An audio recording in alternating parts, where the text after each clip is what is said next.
this is my brother Charles. He's currently taking Latin at Highlands Latin School I went to last year. I'll be telling him about my experiences with Latin and why he should continue that. Okay, so first off, the first topic is language. So derivatives, grammar, so on and so forth. The main benefits I've really seen of this has been the derivatives and being able to really like have a deeper understanding of English language. Sometimes like in classes we'll have like trivia games over like knowing words and stuff and like what does this mean, and it's a lot easier when you can see like a Latin root. So yeah, that's language. Literature, my favorite kind of literature Latin wise is like the epic poetry stuff like Virgil, if only because it's fun to just like kind of talk in like a mock epic style, you know, like where you just really over accentuate and over dramatize everything. Next topic is history, culture, and myth. I think we both can agree that like Greek and Roman myth stuff come up all the time. Oh, definitely. And like phrases too, like for example, Pyrrhic victory. You see that literally, people use that all the time. So yeah, just kind of understanding what people say, what they mean by that is super helpful. And then finally, faith. My favorite verse was Jeremiah 22:7 this year because we had a verse of the week every week. And essentially that one just says, to wherever you're sent, kind of wish the good of it. And I really thought that was very relevant to my life, especially since I kind of just transferred to a new school, you know. And hopefully you'll be there too someday. Yeah. So hopefully I'll have made a good impact on that. So yeah, that's my recap on Latin. Thanks for sitting through that, Char. Say hello to the Latin class. So,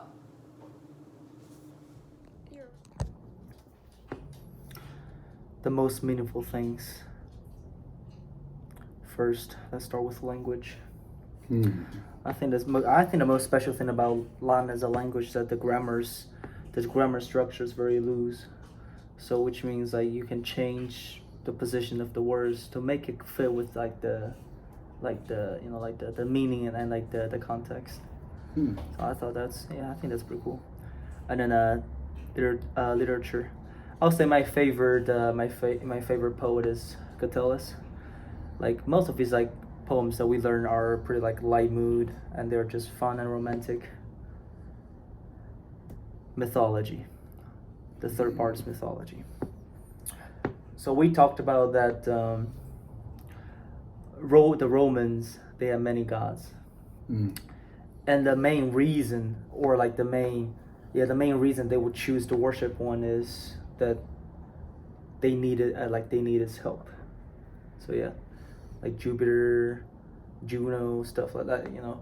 So they worship the gods it's not out of respect, but really of like desires and needs. And then last part, faith. So I would say the best part of my growth in faith throughout our Latin classes are like the prayer time, because I usually would do the prayers, so it's a good time for me to practice to pray for not just myself but also for like our whole class. And we also have this weekly verse thing. Yeah, so that's good. So you get to pick your verse, and then Mr. Perkins will just kind of like chose one every week, and then we can take a vote of who do we think chose this verse, and then of course we'll talk about it every day. So it's a good way of kind of like try to understand and learn the Bible within a group. Now that'll be it. hi, my name is Delaney, and this is my sister Maeve. Tell us a little bit about yourself, Maeve. I go to Carmel Middle School, and I'm 13 years old, and it's almost the end of school year. Nice. And here's Simba. He gave him milk so he would be in the video. So I'm supposed to talk about the most meaningful experiences in my years of Latin. And I know you took Latin, didn't you? It was absolutely terrible, and I hated every minute of it. Okay, well, I really love Latin. So I would say the most meaningful experience in Latin for me was Virgil's Aeneid, because I read the Aeneid in 7th grade, and I knew the plot and everything, and I liked it, whatever.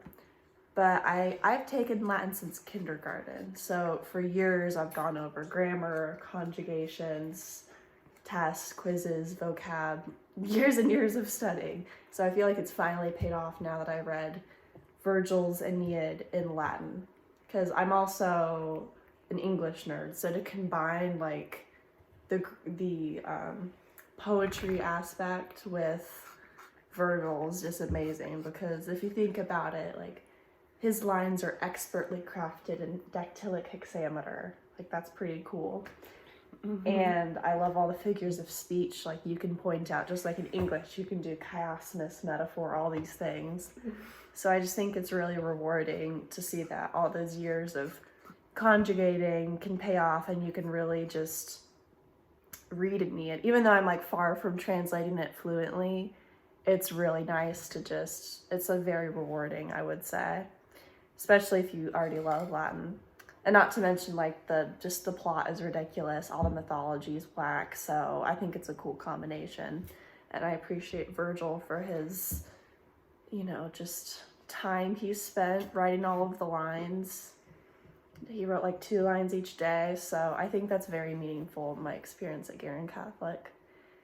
And yes, I am very grateful for Latin, even though you take Spanish. So, yeah.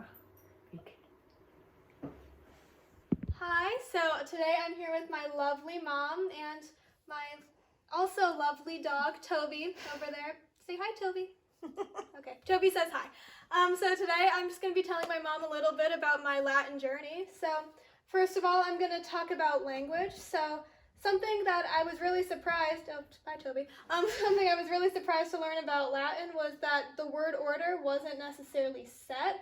So obviously English has a set word order, and I assumed Latin would be the same way, but it actually wasn't. In Latin, I found out that you can change the order of the words if you're trying to emphasize a certain part of the sentence. So like if you were going to say, oh, this is my other dog, Freya, another special guest.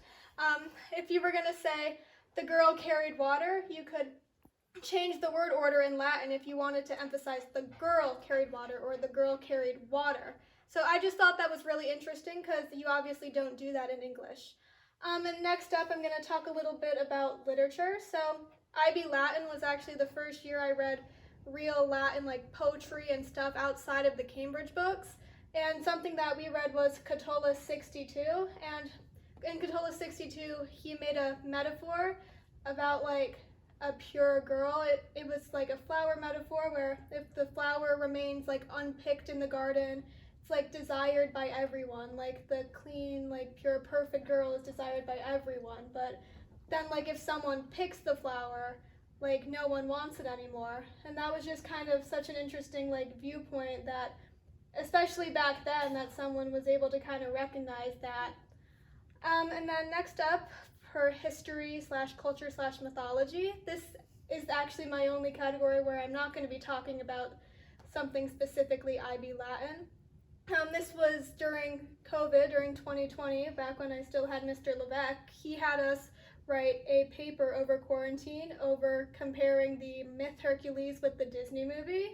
Mm-hmm. And I love the movie Hercules, like the music's just so good, I love it. So I was really excited about that paper. I wrote like 5 whole pages.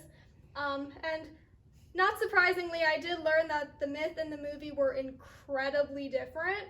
But I have to say, I still do like the movie, even though it was not at all loyal to the myth. And then finally, just a little bit about faith. So something we did this year that I really enjoyed was we had a different verse of the week every week.